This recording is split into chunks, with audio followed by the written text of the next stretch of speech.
तो चलिए आइए, ये 8वीं क्लास के बेस में आपका स्वागत है और 8वीं क्लास का ये लास्ट प्रश्न आपका रह गया था। तो इस प्रश्नों को आज मैं कर दे रहा हूं बहुत ही बेहतरीन ढंग से।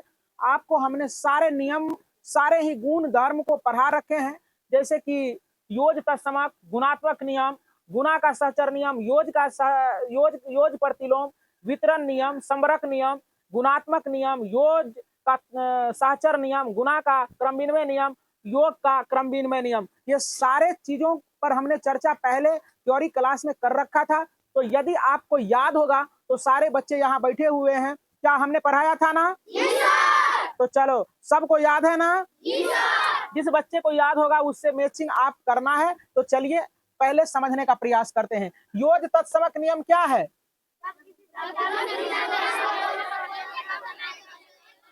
सुनो, यहाँ कहता है एक बच्चा बोलेंगे है ना, जिसको याद रहेंगे खड़े होके, है ना, और बाबा बेसी बच्चा नहीं करेंगे। चलो योज तत्समक पूछते हैं। योज तत्समक क्या है?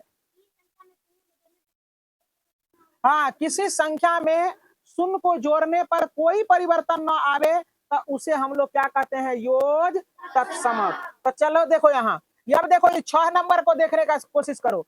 -5/4 में 0 जोड़ा है तो -5/4 आया है ना? तो यही तुम्हारा क्या हो गया? मतलब कि 4 का हो जाएगा तुम्हारा, आराम से मिला लेंगे, ये आपका हो जाएगा उत्तर। ये क्या हो जाएगा? उत्तर। समझ में आ गया सारे बच्चे को? ऐसे करके मिला लेंगे, है ना? चलो देखो बच्चे, तुम्हारा टेस्ट भी होता चला जाएगा। योज तत्समक मतलब किसी पूर्णांक में 0 जोड़ने पर पूर्णांक में कोई परिवर्तन नहीं होता है ना। अब देखो जरा सा, अब है तुम्हारा क्या?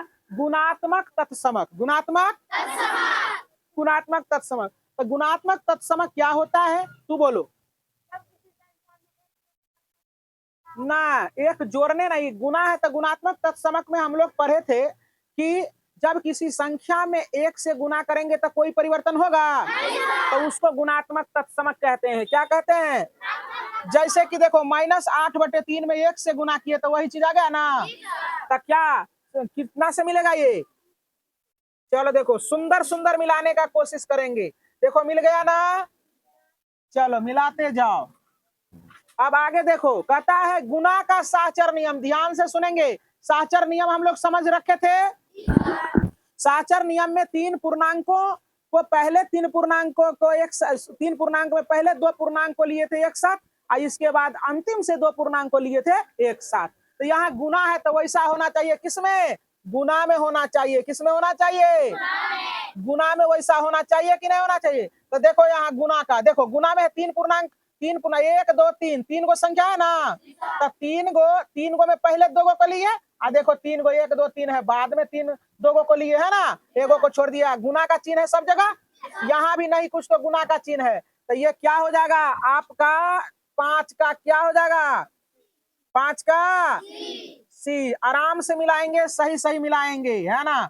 5 का क्या हो जाएगा? सी। अब देखो जरा सा, कहता योज प्रतिलोम। क्या?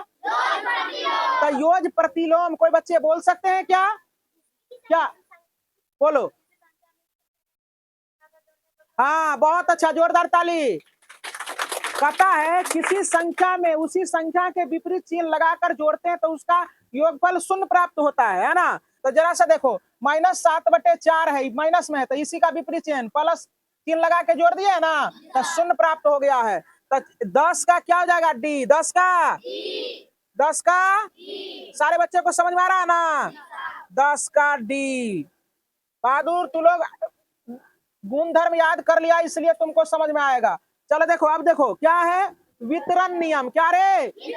हम तुम लोगों को बताए थे वितरण नियम में क्या होता है। जैसे प्रसाद को बांटना, एक जगह इकट्ठा में कठौत में रहता है प्रसाद, और ले लेके सब जगह को, विभिन्न जगह पर सारे आदमी को हाथ में चला जाता है, और ऐसे करके बांटते हैं ना, तो वही हुआ वितरण। तो चलो देखो यहाँ ध्यान से देखेगा, वितरण नियम। तो देखो कैसे हुआ है, बांट दिया है। ये कठौत में समझो कि ये है, कि घर में है, इससे इसको बांट के यहाँ लिख दिया, इससे इसको बांट के यहाँ लिख दिया ना। देखो ये दोनों को एक साथ रखा और फिर इसको और इसको एक साथ रखा, तो इसका ये बटा गया ना, तो यही हो गया वितरण नियम, है ना रे? समझ में आ रहा है सारे बच्चे को? तो ये किससे मिलेगा? ई से। वाह बहादुर, ई से मिल गया ना। चलो मिलाते जाएंगे। अब है तुम्हारा संवरक नियम। क्या है? कहता है किसी पूर्णांक में, है ना, उसी कोई भी पूर्णांक जोड़ने पर क्या होता है? पूर्णांक संख्या ही आता है। लेकिन यहाँ भिन्न संख्या को भिन्न संख्या से जोड़ा है तो एक भिन्न संख्या प्राप्त हुआ है, तो इसलिए क्या हो जाएगा? जैसे दूध में ऐसे चीज को फेंटा जाए कि वो दूधे प्राप्त हो जाए, तो उसी को कहेंगे क्या? संवरक नियम। जैसे दूध है और दूध में पानी मिला दो तो काला नहीं ना होगा, दूधे के तरह न रहेगा, मात्रा रहना चाहिए, ज्यादा देगा तो वाटर कलर का हो जाएगा ना। तो संवरक गुण, तो ये किससे मिलेगा? ऐप से। समझ में आ रहा है सारे बच्चे को? चलो देखो ध्यान से, अब ये इससे मिला लेंगे आप। अब देखो क्या है? गुणात्मक प्रतिलोम। क्या रे? अब गुणात्मक प्रतिलोम में हम लोग क्या पढ़े थे? उसी संख्या को उल्टे क्रम से गुना करने पर एक प्राप्त हो, है ना।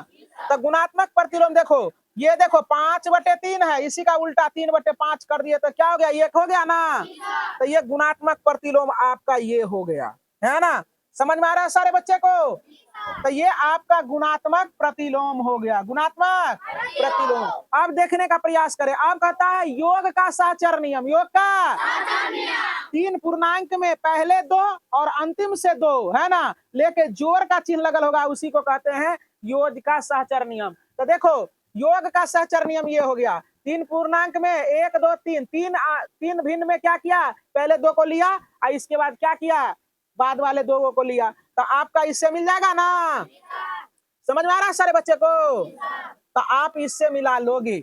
बहुत अच्छे ढंग से मैं इसको कर रहा हूँ, है ना। चलो देखो, अब कहता है गुना का क्रम विनिमय नियम। क्या? गुना का क्रम विनिमय नियम, यही ना लिखल है, गुना का क्रम विनिमय नियम। तो जरा से देखो गुना का क्रम विनिमय नियम क्या होता है। देखो 5/6 है और गुना है 4/7, इसी का उल्टा क्रम, पहले 4/7 लिखा और बाद में उलट के यही चीज लिख दिया, है ना। तो आपका कौन मिल जाएगा? ये इससे ना मिल जाएगा। देखो ध्यान से, समझ में आ रहा है सारे बच्चे को? तो गुना का क्रम विनिमय नियम हो गया। अब एक लास्ट बच गया है, योग का क्रम विनिमय नियम। यही उल्टा होगा लेकिन जोड़ के रूप में होगा। देखो यहाँ 1 नंबर वाला है ना, तो यही आपका हो जाएगा 1 का जे। 1 का जे। प्यारे बच्चे समझ में आया ना? तो एक बार जोरदार ताली चाहिए। बहुत बेहतरीन ढंग से बताए हैं ना। चलो देखो, तो उम्मीद करते हैं कि यदि आप भी इस वीडियो को देख रहे होंगे तो बहुत ही बेहतरीन ढंग से आपको समझ में आया होगा। यदि आप हमारे चैनल को देख रहे हैं तो आप मेरे चैनल को सबसे पहले सब्सक्राइब कर लेंगे, और आप पहले अगर कोई बच्चे को समझ में नहीं आया होगा कैसे मैचिंग हुआ, तो आपको पता होगा कि थ्योरिटिकल क्लास में हमने आपको इस सारे गुण धर्म के बारे में पढ़ा रखा है। तो पहले उस वीडियो को आप देखेंगे तो अब आपको ये समझ में बेहतरीन ढंग से समझ में आएगा। वैसे तो आपको डिफिनेशन बता के अभी हमने बताने का प्रयास किया है। तो उम्मीद करते हैं कि आपको समझ में आया होगा। जय हिंद, जय भारत।